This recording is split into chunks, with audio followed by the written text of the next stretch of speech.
What is going on, guys? Reaper here, and today's video is going to be about Far Cry 5. Now, I'm actually playing this as I'm recording this because I can't get enough of it, but I just kind of wanted to go over my initial opinions on the game and hopefully give you guys a bigger picture of what this game is like, because it's surprised me so far. So, starting off with the story, essentially you are a deputy that is essentially brought in to arrest this cult leader, Joseph Seed, and essentially it goes haywire, obviously, because if you would have arrested him, it would have just been game over. So you essentially have to work your way through the town of Montana, well, town of Hope County, Montana, and essentially take this dude down. So that's the story. In terms of gameplay, like I mentioned in my previous video about Ubisoft, this isn't a revolutionary game by any means. It's the same Far Cry formula. They've definitely made differences. The main one, and something I really thought was funny in the game, there is essentially, in the previous games, at least in 3, I don't remember if the other ones had this, but you had to climb towers, and climbing those towers like unlocked like different areas of the map or something like that. So in this game, they decided to do away with that, and instead you just kind of as you explore the map, you unlock more stuff. So that's really cool. And there's a joke that's made very early on in the game. You have to climb a radio tower and essentially activate the radio so the guy that is helping you can get power to his little underground bunker so he can assist you. And he says, as you're climbing the tower, "Oh, I know what you're thinking. Don't worry, we won't have you climb I'm not gonna have you climbing a bunch of towers all over the county."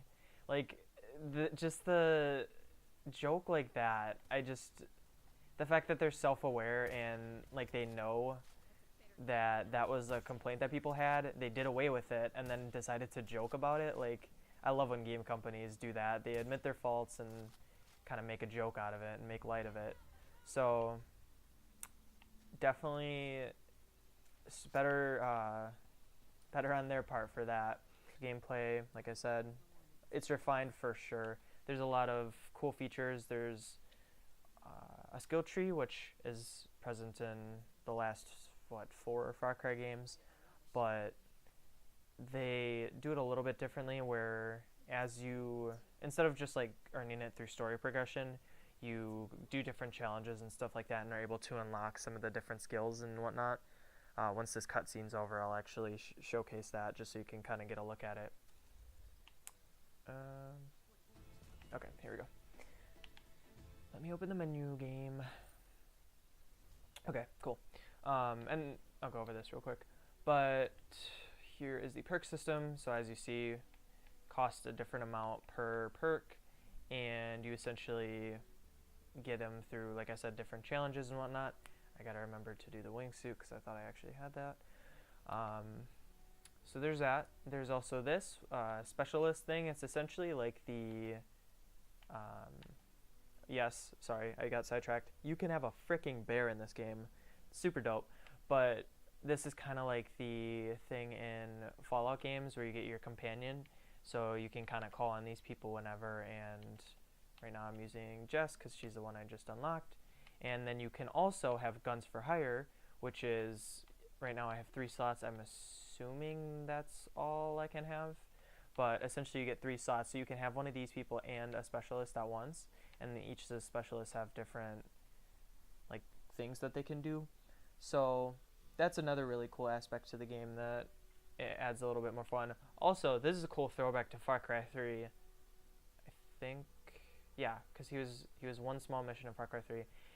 This guy was DLC for the season pass, and the fact that they brought him back is really cool because he's essentially, if you are familiar with movies, he's like Danny McBride from Tropic Thunder. He's just like a really big like demolition expert, super like kind of redneck, and as you can tell by his awesome outfit, and it's just really cool that they brought him back.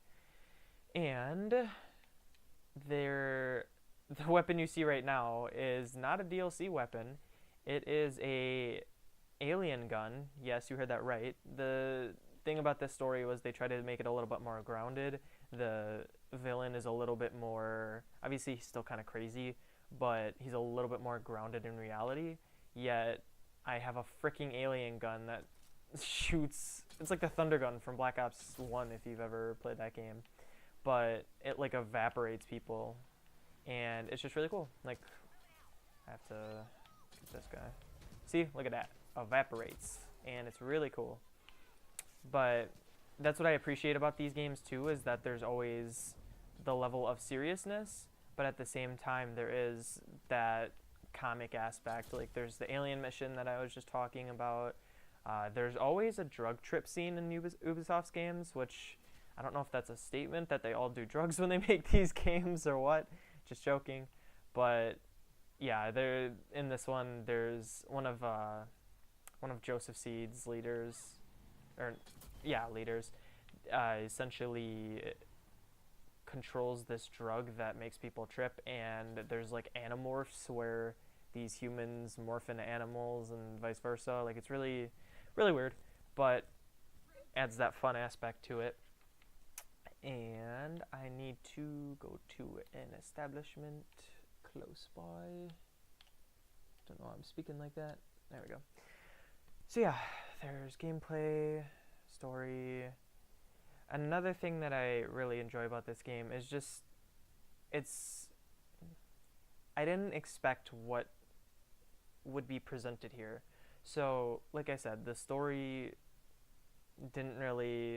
was what intrigued me the most to get this game. And now going through it, I've been doing a lot more of the side missions and stuff like that, so not experiencing it as much, but it's still, I'm still able to experience some of it. So the fact that just the story is so interesting, like, it's about a cult leader, it's very, like I mentioned in my other video, it's very topical, very interesting.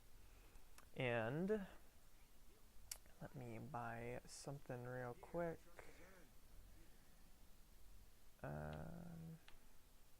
Also, the fact that you could get different melee weapons is really cool, like shovels and stuff. I love hitting people with shovels, or a hoe that I have in my inventory right now, so I could say you're a hoe when I hit someone because I'm a child, but it's funny to me. So, and you can also get a slingshot.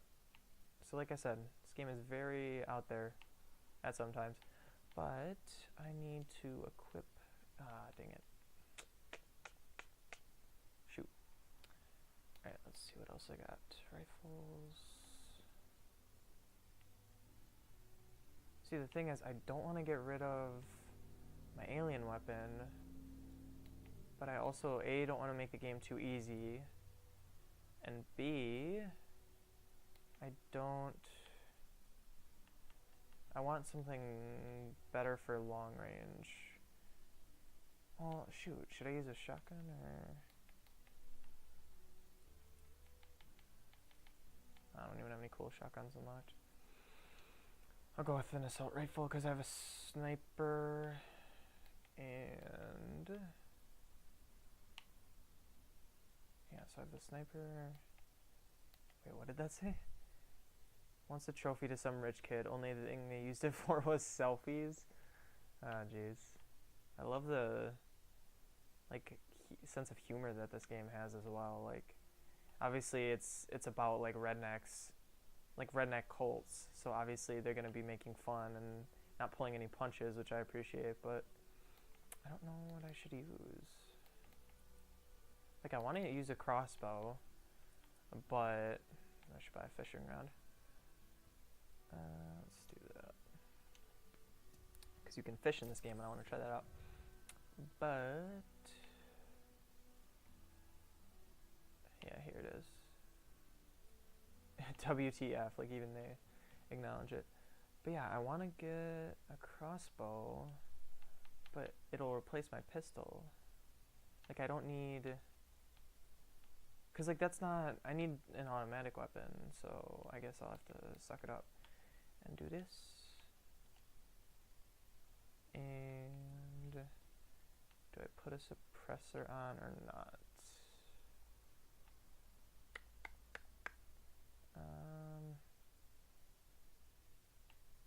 Well, I can only put on one attachment right now because I need money. So, it's suppressor, sights, or extended mag. Let's do...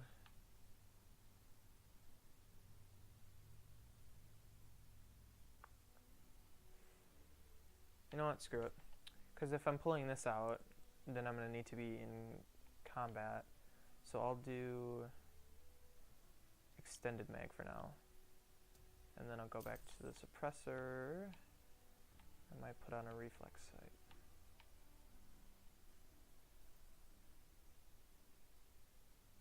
Let me see how this scope is first. Not horrible, but would benefit from the reflex, so that's what I'm gonna do. Nope, it's assault rifle. And reflex. Dope. Now I am out of money. Wait, what? Why didn't it equip?